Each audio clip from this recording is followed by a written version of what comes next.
Rahim. Today we are going to start with the development of diaphragm. ये हमारे पास chapter number 8 KLM का topic है, most important topic जो कि मेनली यूक्यूज के अंदर आया हुआ है, यूएचएस के अंदर। डायफ्राम बेसिकली क्या चीज़ है? डायफ्राम हमारे पास मस्क्यूलो टेंडिनस एक पार्टीशन है जो कि हमारे पास थॉरेक्स को एब्डोमेन से सेपरेट आउट करती है। ये हमारे पास इसकी होगी डेफिनेशन। एम्ब्रियोलॉजिकली अगर हम देखें तो डायफ्राम किस चीज़ से हमारे पास बनेगा? नंबर 1 आ गया सेप्टम ट्रांसवर्सम, फिर आ गया हमारे पास pleuroperitoneal membranes, dorsal mesentery of oesophagus और muscular ingrowth of body wall. ये जो चीज़ है ये हमारे पास है सेप्टम ट्रांसवर्सम जो कि हार्ट को लिवर से सेपरेट आउट कर रही है। उसके बाद हमारे पास ये है mesentery of oesophagus, dorsal mesentery of oesophagus. ये हमारे पास है प्लूरोपेरिटोनियल मेम्ब्रेन्स, और हमारे पास ये जो पर्पलिश नजर आ रही हैं, ये जो पर्पल से हल्की सी नजर आ रही है, muscular ingrowth from the body wall है। अब सेप्टम ट्रांसवर्सम की अगर हम बात करें तो सेप्टम ट्रांसवर्सम जो है वो डॉर्सली ग्रो करता है। सबसे पहले ये हमारे पास सेमी सर्कुलर शेल्फ बनाता है जो कि हार्ट और लिवर के दरमियान में बनती है। ये हमारे पास है सेप्टम ट्रांसवर्सम जो कि हार्ट और लिवर के दरमियान में बन रही है। ये जो है हमारे पास मेच्योर होकर हमारे पास क्या बनाएगा? Central tendon of diaphragm. हमारे पास बना है सेंट्रल टेंडन ऑफ डायफ्राम। बाकी कंपोनेंट सेंट्रल टेंडन के साथ फ्यूज करेंगे और डायफ्राम को कंप्लीट करेंगे। हमारे पास बनाएगा सेंट्रल टेंडन। उसके बाद हमारे पास ये जो है ये 4th वीक में जब फोल्डिंग स्टार्ट हुई है, हेड फोल्ड, तब ये इनकम्प्लीट कनेक्टिव टिश्यू होता है between the pericardial and abdominal. Heart और एब्डोमिनल कैविटी के दरमियान में ये इनकम्प्लीट पार्टीशन होता है सेमी सर्कुलर शेल्फ की फॉर्म में। फिर हमारे पास क्या होता है कि इसके साथ पेरिकार्डियो पेरिटोनियल कैनाल्स होती हैं जो कि एसोफेगस की साइड पर पड़ी होती हैं, और यहाँ से प्लूरोपेरिटोनियल फोल्ड ये ग्रो करते हैं। डॉर्सल मेसेंट्री ऑफ एसोफेगस इसके अंदर ग्रो करती है, और ये हमारे पास कंप्लीट पार्टीशन कर देते हैं between the abdomen and thoracic cavity. अगर खाली ये सेप्टम होगा तो ये खाली सेप्टम ट्रांसवर्सम जो है ये सेपरेट आउट इन दोनों कैविटीज को या इन दोनों जगह को नहीं कर सकता। इसके साथ हमारे पास प्लूरोपेरिटोनियल मेम्ब्रेन्स मिलेंगी और डॉर्सल मेसेंट्री ऑफ एसोफेगस मिलेगी, तो हमारे पास पार्टीशन कंप्लीट होगी। प्लूरोपेरिटोनियल मेम्ब्रेन्स की बात करें तो ये हमारे पास फ्यूज करेंगे with the dorsal mesentery of oesophagus. Mesentery क्या चीज़ है? मेसेंट्री हमारे पास पेरिटोनियल मेम्ब्रेन का जो फोल्ड है उसको कहते हैं। इसी तरह हमारे पास जो एसोफेगस के साथ पेरिटोनियल मेम्ब्रेन अटैच हुई है ना, उसको हम कहेंगे डॉर्सल, जो पीछे वाली साइड पे उसको डॉर्सल मेसेंट्री कहेंगे। तो वो वाली जो मेम्ब्रेन के साथ फ्यूज करेंगी प्लूरोपेरिटोनियल मेम्ब्रेन, और फिर वो हमारे पास सेप्टम ट्रांसवर्सम के साथ फ्यूज करेंगी, और जिससे हमारे पास पार्टीशन कंप्लीट हो जाएगी दोनों के दरमियान में, और प्राइमोडियल डायफ्राम बन जाएगा। प्राइमोडियल डायफ्राम के अंदर लेटरल बॉडी वॉल की ग्रोथ नहीं है। फिर हमारे पास लेटरल बॉडी वॉल की ग्रोथ आएंगी in 9 to 12th week. 9 to 12th week में हमारे पास लेटरल बॉडी वॉल ग्रो करेगी। वो इस तरह ग्रो करेगी कि जो हमारे पास उसकी 2 लेयर्स बन जाएंगी। 2 लेयर बनेंगी, एक्सटर्नल वाली जो है वो हमारे पास एब्डोमिनल वॉल बना देगी, और जो इंटरनल वाली है वो हमारे पास पेरिफेरल पार्ट बना देगी ऑफ द डायफ्राम, जो कि नजदीक होगा हमारे पास प्लूरोपेरिटोनियल मेम्ब्रेन के वाली साइड पे। डॉर्सल मेसेंट्री ऑफ एसोफेगस में ना हमारे पास एक तो ये हो गया कि सेप्टम ट्रांसवर्सम और हमारे पास प्लूरोपेरिटोनियल मेम्ब्रेन साथ मिलकर हमारे पास डायफ्राम बना देगी।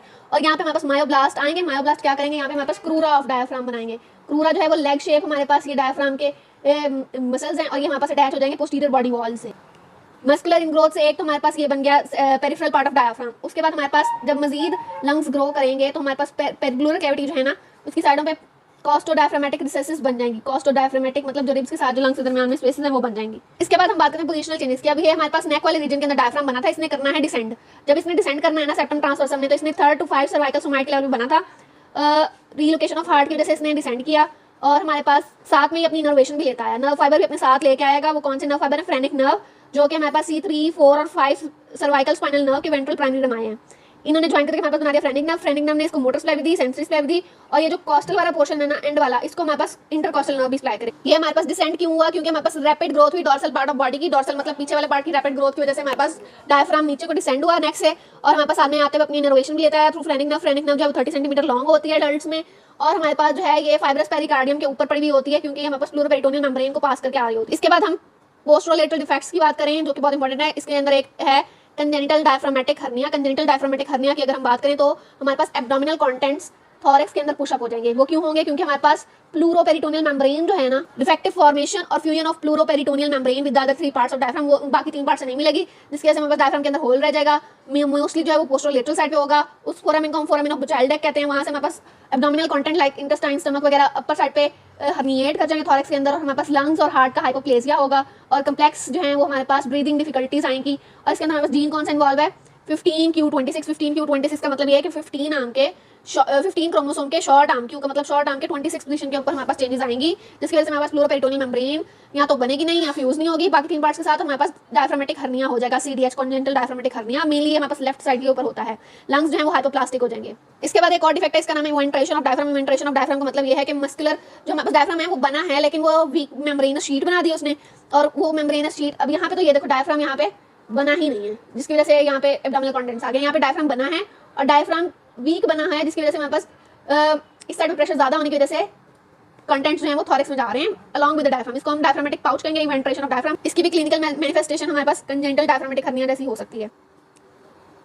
सुपीरियर एपिगैस्ट्रिक वेसल जो है हमारे पास, उनके लिए एक फोरामेन ऑफ मॉर्गैग्नी होता है, वहाँ से हमारे पास रेट्रोस्टर्नल एरिया से हर्निया हो जाए, अगर वहाँ पे ओपनिंग जरा इनलार्ज हो जाए तो हमारे पास वहाँ से भी हर्निया हो सकता है, ये बहुत रेयर है। और दूसरी टाइप हमारे पास एसोफेजल हियाटस में, जहाँ पे एसोफेगस की ओपनिंग होती है ना हियाटस में T10 के लेवल पे, वो हियाटल ओपनिंग ही बड़ी हो गई है, जिसकी वजह से हमारे पास अब्डोमिनल कंटेंट जो है वो स्टमक लाइक ऊपर को हर्निएट कर जाता है। डिफरेंट केसेस हैं यहाँ पे। पहला केस है अगर रेस्पिरेटरी डिस्ट्रेस है एक न्यूनेट को, और लेफ्ट साइड पे हमारे पास उसको पेरिस्टाल्टिक मूवमेंट आ रही है थॉरेक्स के अंदर, तो हमारे पास कौन सा बर्थ डिफेक्ट होगा, इसके साइंस क्या होंगे और डायग्नोसिस क्या बनेगा। हम इसका डायग्नोसिस बनाएंगे CDH कंजेनिटल डायफ्रामेटिक हर्निया। इसके अंदर हमारे पास डिफेक्ट होगा डायफ्राम में, failure of left pericardio peritoneal membrane, जैसे हम पहले बात कर चुके हैं, पेरिकार्डियो पेरिटोनियल मेम्ब्रेन जो होती है वो हमारे पास फ्यूज नहीं कर सकती, जिसकी वजह से हमारे पास जो है वहाँ पे डायफ्राम नहीं बनता, ओपनिंग रह जाती है, तो हमारे पास अब्डोमिनल इंटेस्टाइनल कंटेंट जो है थॉरेक्स के अंदर हर्निएट कर जाते हैं, लंग्स को कंप्रेस करते हैं, और इस डिफेक्ट की वजह से हमारे पास अल्ट्रासाउंड की वजह से हम इसको डिटेक्ट कर सकते हैं, और यहाँ पे हमारे पास एयर फील्ड और fluid field loop of intestine आएंगी लेफ्ट हेमीथोरेक्स के अंदर। सेकंड है अल्ट्रासाउंड हमने किया है एक इन्फेंट के थॉरेक्स का, और उसकी इंटेस्टाइन जो पेरिकार्डियल सैक के अंदर पड़ी हुई है, तो इस डिफेक्ट को हम क्या कहेंगे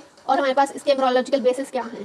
पेरिकार्डियल डिफेक्ट जो हमारे पास रेयर होते हैं, ये हमारे पास पेरिकार्डियो वही प्लूरोपेरिकार्डियल मेम्ब्रेन की फ्यूजन के फेलियर से हमारे पास रिजल्ट आउट होते हैं, और दोनों साइडों पे भी एक साइड पे भी हो सकते हैं, दोनों साइड पे भी हो सकते हैं, मेनली यूनिलैटरल होते हैं।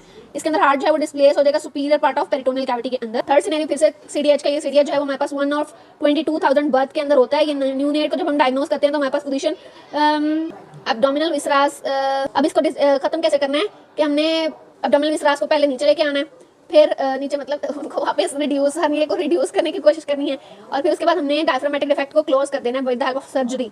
और न्यूनेट्स जो हैं वो डाई भी कर सकते हैं ड्यू टू रेस्पिरेटरी डिस्ट्रेस, क्योंकि लंग्स पुअरली डेवलप हैं, और इसको हम इंप्रूव कर सकते हैं बाय वेंटिलेटर केयर, वेंटिलेटर पे प्लेस